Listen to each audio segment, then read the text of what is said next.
Bismillahirrahmanirrahim. Assalamu alaikum. Dear students, today we will discuss applications of ecology. Applications of ecology. For many centuries, man has been using natural resources for his need. Human population increases than total resource requirement. The need and urgency for the conservation of natural resources such as land, minerals, water, vegetation, and livestock has been felt during this century. कई सदियों से इंसान अपनी ज़रूरत के लिए natural resources इस्तेमाल कर रहा है। रिसोर्सेज की निस्बत इंसानी आबादी बढ़ रही है। वक्त की ज़रूरत है कि इस सदी के दौरान नेचुरल रिसोर्सेज जैसे कि लैंड, मिनरल्स, वाटर, वेजिटेशन और लाइवस्टॉक की हिफाजत की जाए। Conservation problems are being dealt with different fields like agriculture, forestry, irrigation, or drainage engineering. But the management of soil, water, vegetation, and livestock remains ineffective if it is not based on principles of ecology. Many mere engineering projects have failed due to lack of ecological knowledge. Conservation problems को मुख्तलिफ fields के ज़रिए से deal किया जा रहा है। इन fields में एग्रीकल्चर, फॉरेस्ट्री, इरिगेशन या ड्रेनेज इंजीनियरिंग शामिल है, लेकिन सॉइल, वाटर, वेजिटेशन और लाइफ स्टॉक की मैनेजमेंट इफ़ेक्टिव नहीं होती अगर ये इकोलॉजी के प्रिंसिपल्स के मुताबिक ना हो। इकोलॉजी का इल्म ना होने की वजह से बहुत से आम इंजीनियरिंग प्रोजेक्ट्स नाकाम हो गए हैं। The growth in population is causing rapid increase in pollution of air, water and environment as a whole.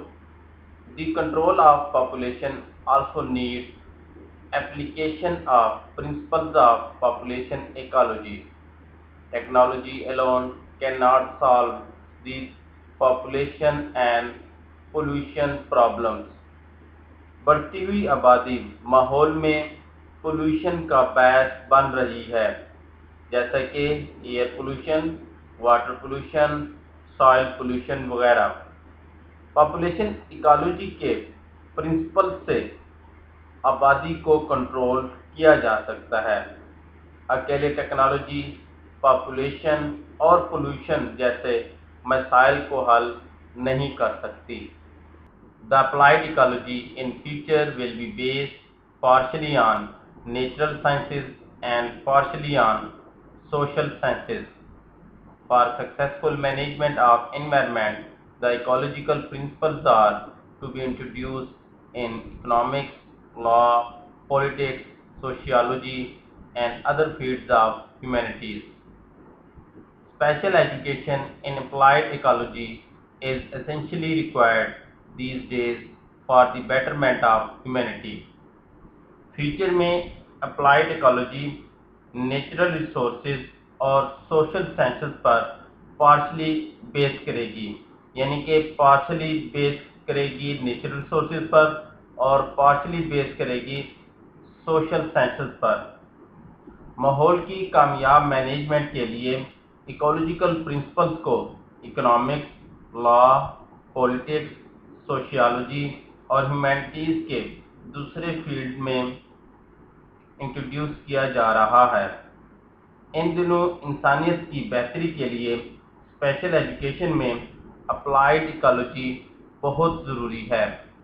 Ecology is being applied these days in following fields: number 1 agriculture, number 2 forestry, number 3 wild life management, number 4 fisheries and aquaculture, number 5 range management, number 6 watershed management, number 7 water conservation, number 8 soil conservation, number 9 land utilization and number 10 pollution control. Agriculture. Agriculture provides us food and fibers. Agriculture depends on ecological principles. These principles are limiting factors like irrigation requirements, pest control, and productivity. Ecology helps to conserve the land. It helps to reclaim the alkaline and waterlogged soil. The increase in agricultural production, so-called green revolution, is mainly fruit of industrialization. It also caused social revolution. Agriculture से हमें खुराक और fibre हासिल होते हैं। Agriculture ecological principles पर depend करती है। ये प्रिंसिपल लिमिटिंग फैक्टर्स हैं, जैसा कि इरिगेशन रिक्वायरमेंट, पेस्ट कंट्रोल और प्रोडक्टिविटी। इकोलॉजी लैंड की कंजर्वेशन में हेल्पफुल है। इसी तरह से ये अल्कलाइन और वाटरलॉग सॉइल की रिक्लेमेशन में हेल्पफुल है।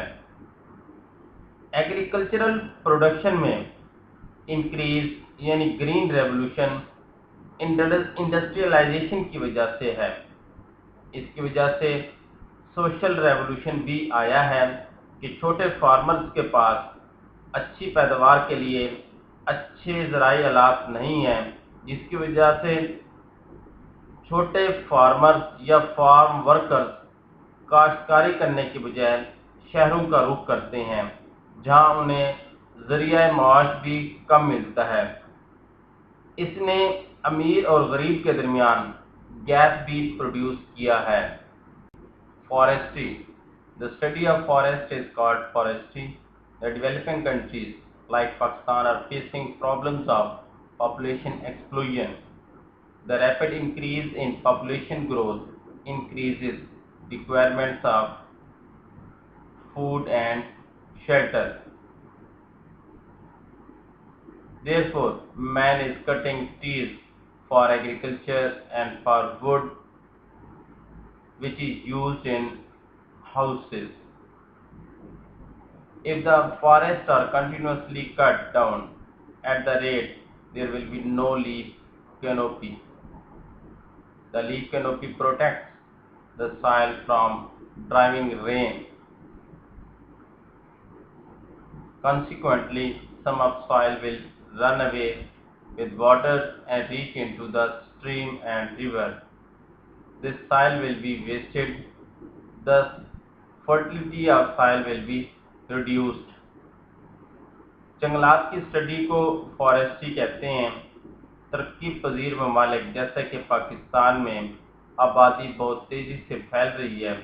बढ़ती हुई आबादी की वजह से खुराक और रिहाइश की डिमांड भी बढ़ रही है। इसलिए इंसान एग्रीकल्चर के लिए दरख्त काट रहा है और हासिल होने वाली लकड़ी को घरों में इस्तेमाल कर रहा है। इसी तरह से अगर ये सिलसिला जारी रहा, मुसलसल दरख्त काटे गए, तो एक वक्त आएगा कि लीफ कैनोपी नहीं होगी, यानी दरख्त नहीं होंगे। दरख्त ज़मीन को कटाव से बचाते हैं। अगर दरख्त नहीं होंगे तो ज़मीनी कटाव की वजह से फर्टाइल सॉइल लेयर बह जाएगी। दूसरा, दरख्त ना होने की वजह से टेम्परेचर भी इंक्रीज होगा। There are three aspects of forestry. Number 1, deforestation. Number 2, reforestation. Number 3, afforestation. Deforestation is clearance of vast areas of forest for lumber, planting subsistence crops, or grazing cattle. Reforestation is the replantation of trees in a forest. It is necessary that deforestation should be replaced with reforestation. Afforestation is the establishment of new forests where no forest existed previously. Ecology helps in reforestation and afforestation. Ecologists are devising ways to stop deforestation, desertification, and overgrazing. Wildlife management. All non-cultivated plants and non-domesticated animals are included in wildlife. Wildlife plays very important role in food chain. The food chain is disturbed without wildlife, so it becomes very difficult to maintain balance in ecosystem without wildlife. Man is trying to change environment. The effect of these changes in environment are becoming more and more apparent with passage of time. The imbalance in wildlife can jeopardize the existence of man. All living organisms are interdependent. A balance is present between living organism and environment. Man is disturbing this balance since very long time. A species that is near to extinction is called endangered species. Today, there are thousands of endangered plants and animals. Wildlife is non-renewable resource. Ecologists are trying to save the endangered species. तमाम non cultivated plants और non domesticated animals wild life में शुमार होते हैं। Wild life food chain में बहुत अहम किरदार अदा करता है। वाइल्ड लाइफ के एब्सेंस में फूड चेन डिस्टर्ब हो जाती है और इकोसिस्टम का बैलेंस भी डिस्टर्ब हो जाता है। इंसान माहौल को चेंज करने की कोशिश कर रहा है। इससे पैदा होने वाले असरात दिन ब दिन बढ़ते जा रहे हैं। वाइल्ड लाइफ का इम्बैलेंस होना इंसानी बका को खतरे में डाल सकता है। तमाम जानदार एक दूसरे पर डिपेंडेंट होते हैं। जानदार और माहौल के दरमियान बैलेंस होना ज़रूरी है। अरसे दराज से इंसान इस बैलेंस को डिस्टर्ब कर रहा है।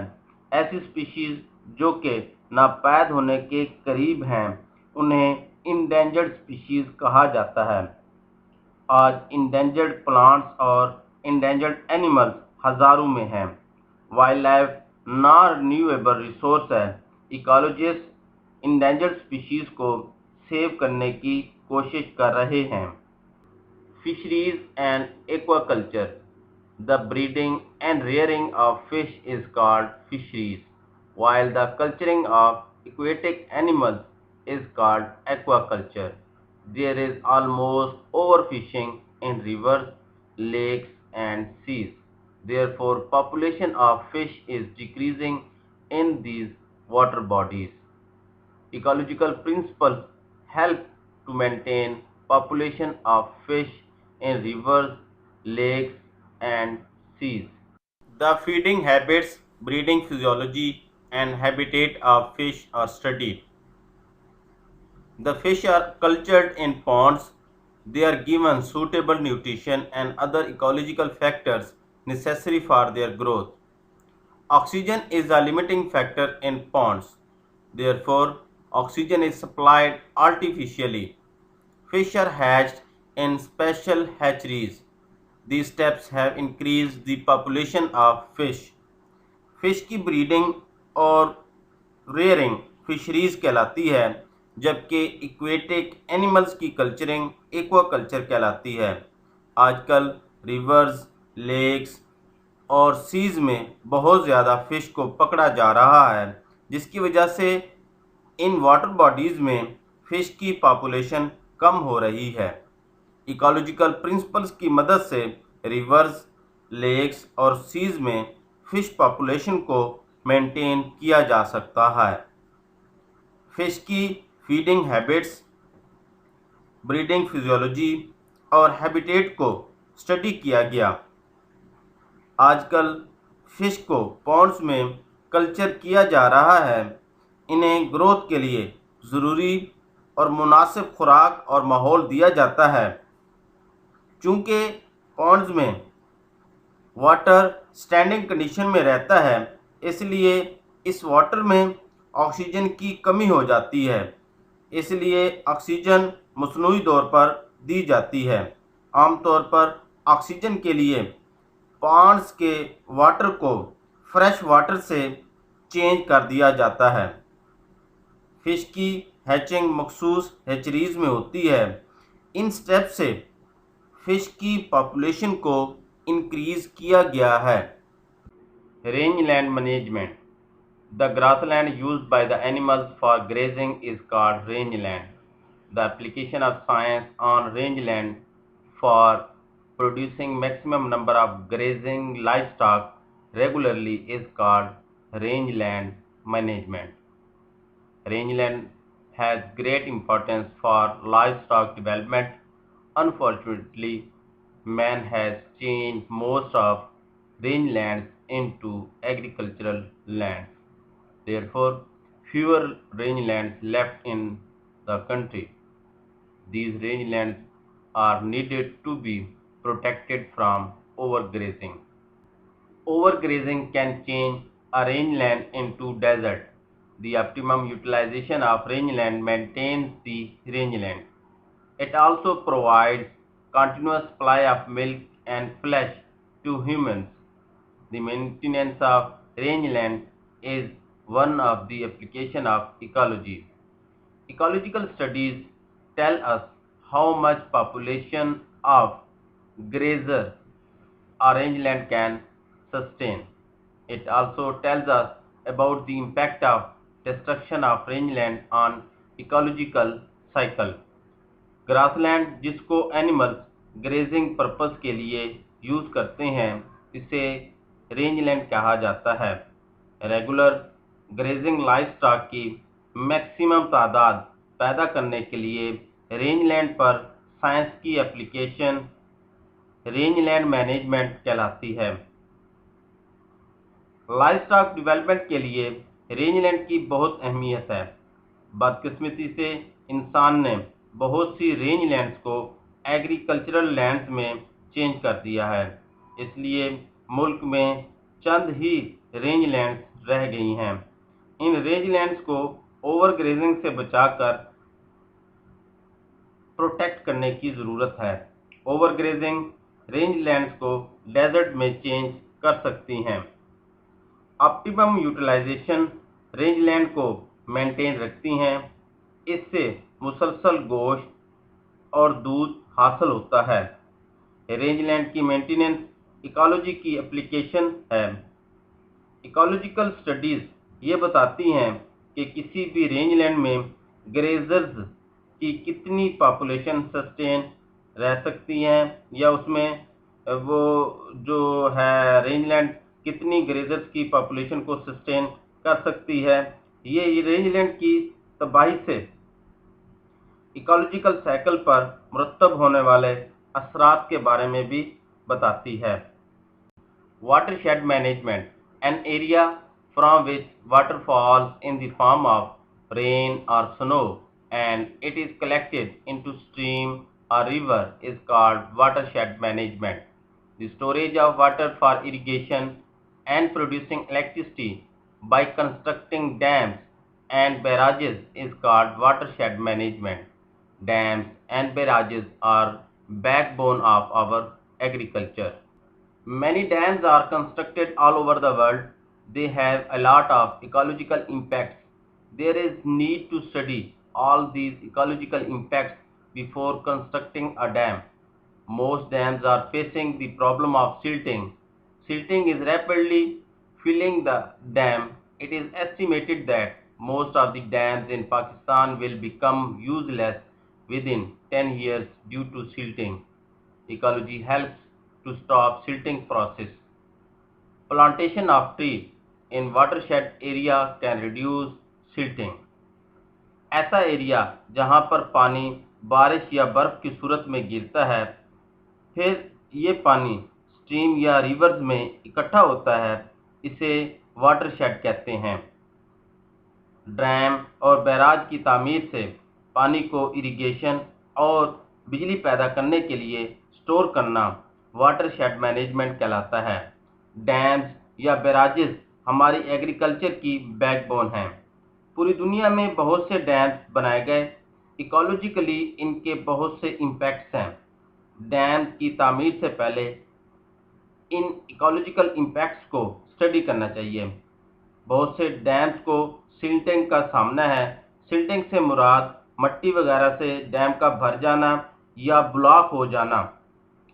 सिल्टिंग डैम्स को तेजी से फिल कर रही है। ये एस्टिमेट किया गया है कि आइंदा 10 सालों में पाकिस्तान के डैम्स सिल्टिंग की वजह से यूजलेस हो जाएंगे। इकोलॉजी सिल्टिंग को स्टॉप करने में हेल्प करती है। वाटरशेड एरिया में शजरकारी सिल्टिंग को रिड्यूस कर सकती है। Water conservation silting up of water reservoirs creates problems such as flooding, which causes wastage of water resources. This problem can be solved by applying ecological principles. One remedy is the control of grazing and lumbering in the catchment area. Floods may be controlled by providing thick vegetation cover to basins of rivers and streams.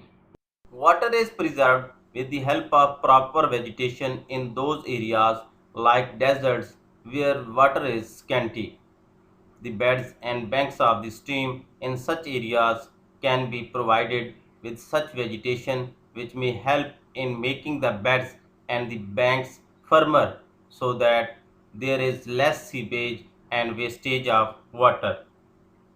Water reservoirs की silting से flooding जैसे मसाइल होते हैं जिससे पानी का ज़िया होता है। इस प्रॉब्लम को इकोलॉजिकल प्रिंसिपल्स को अप्लाई करते हुए हल किया जा सकता है। एक हल ये है कि कैचमेंट एरिया में ग्रेजिंग और लंबरिंग को कंट्रोल किया जाए। कैचमेंट एरिया से मुराद वो एरिया है जहाँ से बारिश का पानी रिवर्स, लेक्स या डैम वगैरह में जाता है, जबकि लंबरिंग से मुराद दरख्तों का काटना है।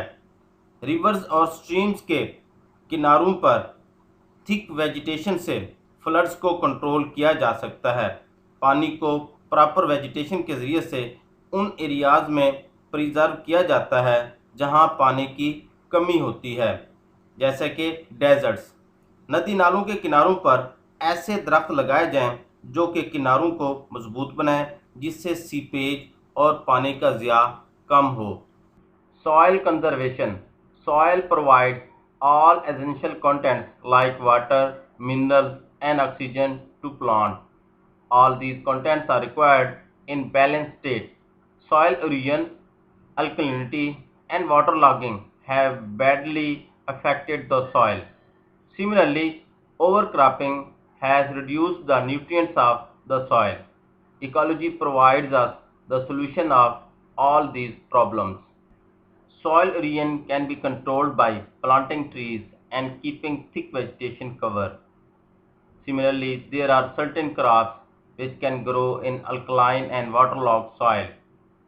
The use of humus and crop rotation can maintain nutrient balance in soil. Soil plants को तमाम एसेंशियल न्यूट्रिएंट्स जैसे कि पानी और मिनरल्स वगैरह प्रोवाइड करती है। ये तमाम अशिया बैलेंस स्टेट में ज़रूरत होती हैं। सॉइल एरोजन, अल्कलिनिटी और वाटर लॉगिंग सॉइल को अफेक्ट करती हैं। इसी तरह से ओवरक्रॉपिंग से सॉइल में न्यूट्रिएंट्स की कमी हो जाती है। इकोलॉजी इन तमाम प्रॉब्लम्स का हल बताती है। सॉइल एरोजन को थिक वेजिटेशन के ज़रिए से कंट्रोल किया जा सकता है। इसी तरह से कुछ ऐसी क्रॉप्स हैं जिनको अल्कलाइन सॉइल और वाटर लॉग सॉइल में ग्रो किया जा सकता है। क्रॉप रोटेशन और ह्यूमस के इस्तेमाल से सॉइल में न्यूट्रिएंट्स बैलेंस को मेंटेन किया जा सकता है। Land utilisation. The proper utilisation of land is very important application of ecology. Land use should be based on ecological features like level areas of land with good agricultural soil should be put to cultivation of crops. Steep slopes are more suitable for perennial crops or rotated pastures. Urban land should be used to provide healthy environment to the inhabitants of cities. Land की proper utilisation ecology की important application है। Land को ecological features की बुनियाद पर use किया जाए। Level areas को क्रॉप कल्टीवेशन के लिए इस्तेमाल किया जाए। स्टीप स्लोप्स को पेरेनियल क्रॉप्स या रोटेटेड पास्चर के लिए इस्तेमाल किया जाए। इसी तरह से अर्बन लैंड को शहर में रहने वाले लोगों को सेहतमंद माहौल मुहैया करने के लिए इस्तेमाल किया जाए। यहाँ पर ओपन स्पेसेस हों, ग्रीन बेल्ट्स हों, पार्क्स हों। ऐसी अटेम्प्ट्स की जाएं जिससे सिटीज़ में पोल्यूशन मिनिमम हो। Pollution control an undesirable change in the physical, chemical or biological characteristics of air, water and soil is called pollution. Pollution harmfully affects human life, industrial processes and cultural assets. It also deteriorates natural resources. There are many types of pollution like air pollution, water pollution, soil pollution, noise pollution, thermal pollution and radioactive pollution. हवा, पानी और soil की physical, chemical या biological characteristics में undesirable change pollution कहलाती है। ये pollution human life, industrial processes और कल्चरल एसेट्स को बुरी तरह अफेक्ट करती है। ये नेचुरल रिसोर्सेज को भी आलूदा करती है। पोल्यूशन की बहुत सी अक़साम हैं, जैसे कि air pollution, water pollution, soil pollution, noise pollution, thermal pollution और रेडियो एक्टिव पोल्यूशन वगैरह। Industrialisation and extreme developments have destroyed our environment. These industries are producing a huge amount of industrial wastes which cause pollution. These industrial wastes contain a large amount of toxic and carcinogenic materials. Similarly, automobiles and tanneries produce heavy metals like chromium, and these metals affect health. Industrialisation और extreme development ने माहौल को तबाह कर दिया है। इन industries से बहुत ज़्यादा मिकदार में वेस्ट्स प्रोड्यूस होती हैं जो कि आलूदगी का बायस बनती हैं। इन वेस्ट्स में जहरीले और कैंसर का बायस बनने वाले मटेरियल्स पाए जाते हैं। इसी तरह से गाड़ियों और चमड़े के फैक्ट्रियों से जो वेस्ट रिलीज़ होती हैं, इनमें हैवी मेटल्स जैसे कि क्रोमियम वगैरह होती हैं जो कि सेहत के लिए नुकसानदेह हैं। The things that pollute the air, water and soil etcetera are called pollutants. Pollutants may be non-degradable or degradable. Non-degradable pollutants are decomposed by natural processes or treatment plants. Treatment of such pollutants is completed in 3 phases. Number 1, primary treatment, number 2, secondary treatment and number 3, tertiary treatment. So ecology helps us to control pollution. वो अशिया जो आलूदगी का बायस बनती हैं pollutants कहलाती हैं। Pollutants non degradable भी होते हैं और डिग्रेडेबल भी। Non degradable pollutants natural processes या ट्रीटमेंट प्लांट्स से डिकम्पोज होते हैं। इन पॉल्यूटेंट्स की ट्रीटमेंट 3 फेजेस में मुकम्मल होती है जो कि स्टेप बाय स्टेप होते हैं। Number 1 primary treatment, number 2 secondary treatment, number 3 tertiary treatment.